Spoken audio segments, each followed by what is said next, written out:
Hi friends, welcome to come back my channel. दोस्तों, हम आज पढ़ेंगे इस वीडियो में मौर्योत्तर काल या ब्राह्मण साम्राज्य भी बोला जाता है, क्योंकि जो मौर्य काल हम लोग पढ़े थे उसके बाद जो भारत की स्थिति बनी उसी के बारे में हम जानेंगे।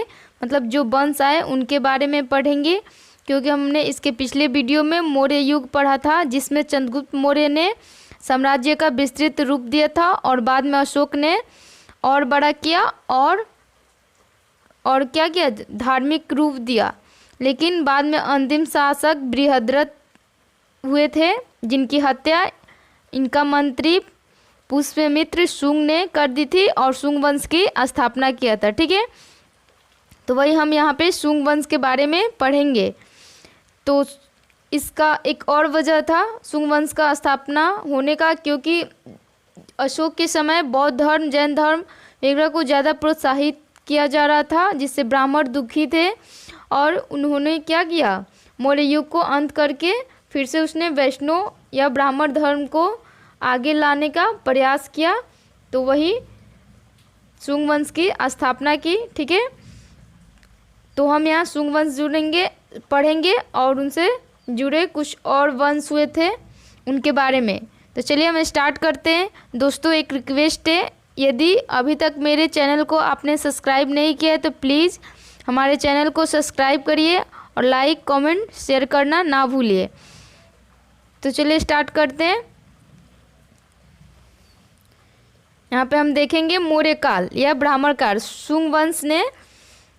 ठीक है, शुंग वंश के बारे में जो अभी हमने बताया, मौर्य वंश के अंतिम शासक बृहद्रथ हुए थे। उन्हीं के सेनापति कौन था?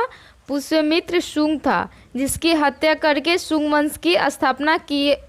ठीक है, तो पूछा जाता है शुंग वंश की स्थापना किसने किया था? तो पुष्यमित्र शुंग ने। और किसका सेनापति था?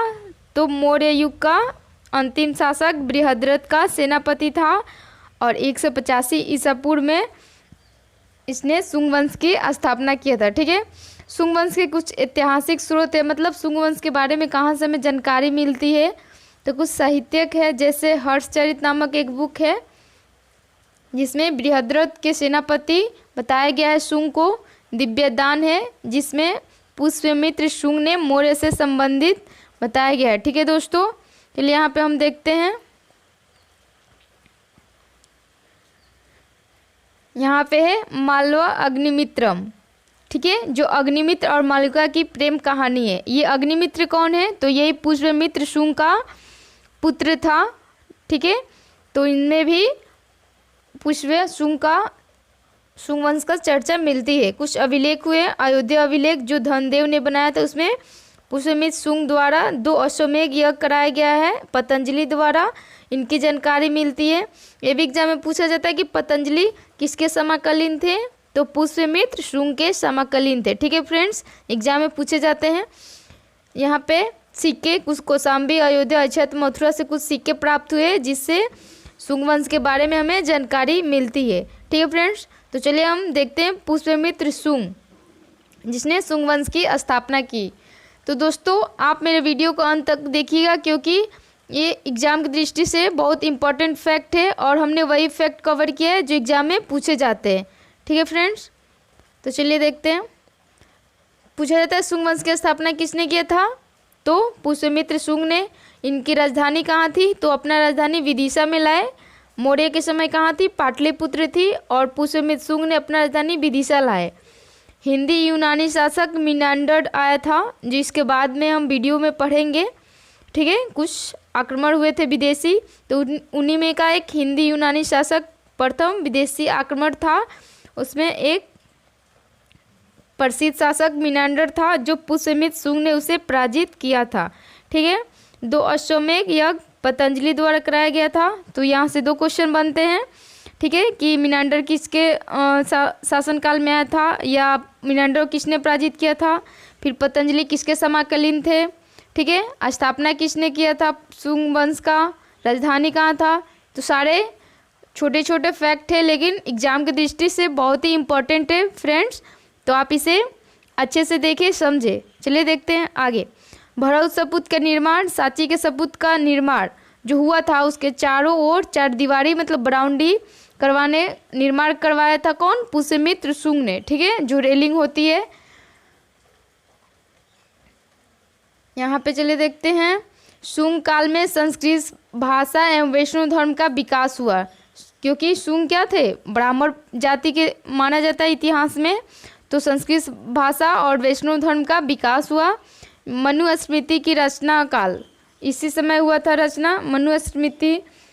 ठीक है, और पुष्यमित्र के बाद उनका पुत्र कौन होता है? अग्निमित्र शासक होता है, जो उनका एक प्रेम कहानी है मालवा अग्निमित्रम, जिसमें अग्निमित्र और मालविका की प्रेम कहानी है। ठीक है, तो पूछा जाता है पुष्यमित्र शुंग का उत्तराधिकारी तो अग्निमित्र। इनसे ज़्यादा फैक्ट नहीं है, जो फैक्ट है वह सब यहाँ पे क्लियर हो जाएगा फ्रेंड्स। अग्निमित्र, उसके बाद अगला उसका शासक कौन होता है? सुज्येष्ठक होता है।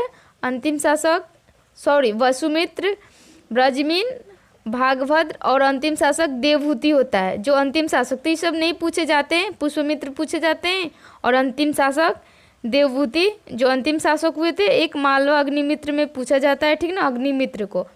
तो अंतिम शासक जो हुए थे देवहूति, इनका हत्या करके कर्ण वंश की स्थापना होती थी। चलिए देखते हैं, शुंग वंश का अंतिम शासक देवहूति हुआ। ठीक है, जिनकी हत्या फिर इनके मंत्री कौन था? वासु था, जो वासुदेव ने कर दी और कर्ण वंश की स्थापना की थी। ठीक है, 75 ईसा पूर्व में।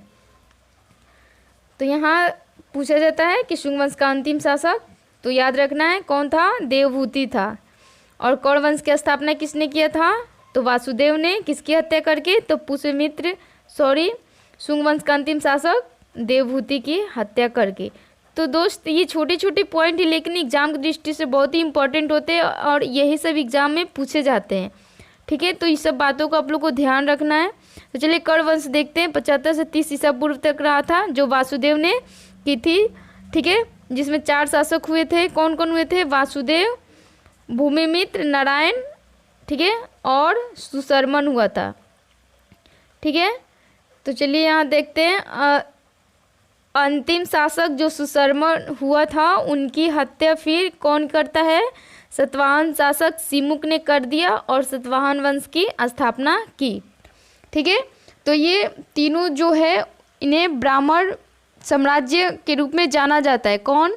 तो शुंग वंश, उसके बाद कर्ण वंश, उसके बाद सतवाहन वंश। तो इसके बस स्थापना, ठीक है, पूछा जाता है किसने किया, कौन किसकी हत्या करके। तो 3 हम सीरीज से देखें, शुंग वंश, कर्ण वंश, सतवाहन वंश। ठीक है, तो चलिए देखते हैं। सतवाहन वंश की स्थापना सिमुक करते हैं, कर्ण वंश का अंतिम शासक सुशर्मन की हत्या करके। इसने अपनी राजधानी कहाँ बनाई थी दोस्तों? प्रतिष्ठान में, जो महाराष्ट्र के औरंगाबाद जिले में पड़ता है, गोदावरी नदी के किनारे। तो पूछा जाता है सतवाहनों की राजधानी कहाँ थी? तो प्रतिष्ठान थी। उसकी स्थापना तो सिमुक, और प्रतिष्ठान के बारे में कहाँ है, किस नदी किनारे। ठीक है, यही सब फैक्ट इंपॉर्टेंट होते हैं। सतवाहनों को पुराणों में उल्लेखित आंध्र भी माना जाता है, मतलब सतवाहनों को पुराणों में आंध्र भी कहा जाता है। ठीक है, तो भी एग्जाम में पूछे जाते हैं आंध्र। ठीक है, सबसे पुराने अभिलेख मिले हैं 1ली सदी के, उनमें कर्ण को पराजित कर मध्य भारत में सत्ता स्थापित किया था, जिसमें उसमें इन्हें सतवाहन बोला गया है। जो 1ली सदी के अभिलेख मिले हैं, लेकिन पुराणों में इन्हें आंध्र बोला जाता है। ठीक है, चलिए यहाँ देखते हैं प्रमुख शासक, सतवाहन वंश के प्रमुख शासक के बारे में। प्रमुख शासक कौन कौन हुए थे? सिमुक, जिसने स्थापना की थी, सातकर्णी गौतमी पुत्र सातकर्णी। ठीक है, फिर वशिष्ठी पुत्र पुलुमावी यज्ञश्री सातकर्णी, ये सब प्रमुख शासक हुए। सातकर्णी ने 2 अश्वमेध तथा 1 राज्यसूय यज्ञ किया था। इसने सातकर्णी ने।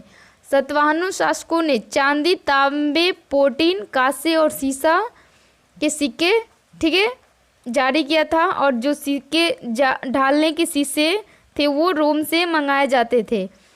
तो एग्जाम में बहुत इंपॉर्टेंट है, यहाँ से एग्जाम में पूछे जाते हैं कि पोटीन मतलब किस शासकों ने पोटीन से सिक्के बनाए थे। तो सतवाहन ने या सतवाहनों ने कौन कौन से सिक्के जारी किए थे? तो तांबे, चांदी, पोटीन, कांसे और सीसा। जो लेड सबसे अधिक मात्रा में सीसा का सिक्के जारी किए थे। ठीक है फ्रेंड्स, तो ये सिक्के वाला बहुत इम्पोर्टेंट पॉइंट है, आप इसे याद रखेंगे। ब्राह्मणों की भूमि अनुदान देने की प्रथा सर्वप्रथम सातवाहन शासकों ने किया था। ठीक है, इसका उल्लेख कहाँ मिलता है? नानाघाट अभिलेख में मिलता है। तो एग्जाम में बहुत ही पूछे जाते हैं कि ब्राह्मणों की भूमि अनुदान देने की प्रथा किसने आरंभ किया था? तो सातवाहनों ने, उसका उल्लेख नानाघाट में। इनकी राजकीय भाषा प्राकृत एवं ब्राह्मणी लिपि ब्राह्मणी थी। चलिए आगे यहाँ पे देखते हैं। सातवाहन जो थे, यहाँ पे सातवाहन संभवतः मातृशतात्मक परंतु राजा पितृशतात्मक होते हैं। मतलब इसलिए क्योंकि हमने अभी प्रमुख शासक के बारे में पढ़े, वशिष्ठिपुत्र, सातकर्णी पुत्र, मतलब उनका नाम माता के नाम पे चलता था। मतलब समाज में क्या था? माता के प्रभाव था, लेकिन जो राज्य करने का वो परंपरा थी उत्तराधिकारी के, वो क्या पितृशतात्मक ही था। मतलब पिता के बाद उनका पुत्र ही बनता था, लेकिन उनकी जो समाज में प्रभाव था वो माता का ज़्यादा था। ठीक है, क्योंकि हमने अभी नामों से प्रमुख शासकों के बारे में पढ़ा, सातकर्णी, गौतमी पुत्र। ठीक है, इनकी कला के बारे में जानेंगे। कला कौन कौन से विकास हुए? काके चैत्य, ब्राह्मणी लिपि का प्रयोग और अमरावती कला का विकास हुआ सातवाहन युग में। ठीक है फ्रेंड्स, सातवाहन राज्यों ने उत्तर और दक्षिण भारत के बीच सेतु का काम किया। जो उत्तर भारत है और दक्षिण भारत है सेतु का काम किया, मतलब दोनों को जोड़ के रखा। ठीक है, तो हमने यहाँ पे सातवाहन वंश के प्रमुख फैक्ट पढ़ लिए, और इतना ही फैक्ट एनफ है एग्जाम के दृष्टि से। यदि आपने अच्छे से 1-2 बार पढ़ लिया और सारे फैक्ट को अपने माइंड में अच्छे से याद रखा तो ठीक है। चलिए और एक देखते हैं वंश, चेदी राजवंश। क्योंकि अशोक की मृत्यु के उपरांत प्रथम शताब्दी ईसा पूर्व में कलिंग में चेदी राजवंश का उदय हुआ, जिसने अशोक ने 261 ईसा पूर्व में कलिंग में युद्ध किया था और उसने अपने साम्राज्य में मिलाया था। तो वही उनके मृत्यु के बाद फिर यहाँ पे कलिंग में चेदी राजवंश का उदय हुआ। इसका प्रमाण कहाँ से मिलता है? तो हाथी गुफा अभिलेख जो उड़ीसा में है। ठीक है फ्रेंड्स, तो वही जो कलिंग जो अशोक युद्ध करके जीता था, तो उसी मृत्यु के बाद यहाँ पे एक चेदी राजवंश का उदय होता है। ठीक है, इसमें सबसे प्रभावशाली राजा कौन हुए थे? खारवेल हुए थे। ठीक है, जो जैन धर्म के अनुयायी था। तो पूछा जाता चेदी राजवंश का प्रतापी राजा खारवेल, या खारवेल किस राजवंश से था? तो चेदी वंश से था। ठीक है, तो जैन धर्म का अनुयायी था। उसने जैन मूर्तियों के लिए उदयगिरी की पहाड़ियों में गुफा का निर्माण करवाया था।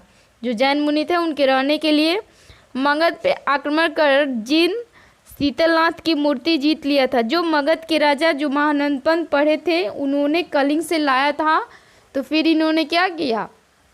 फिर इन्होंने मगध पे आक्रमण करके वो मूर्ति जिन शीतलनाथ की मूर्ति इसने जीत लिया।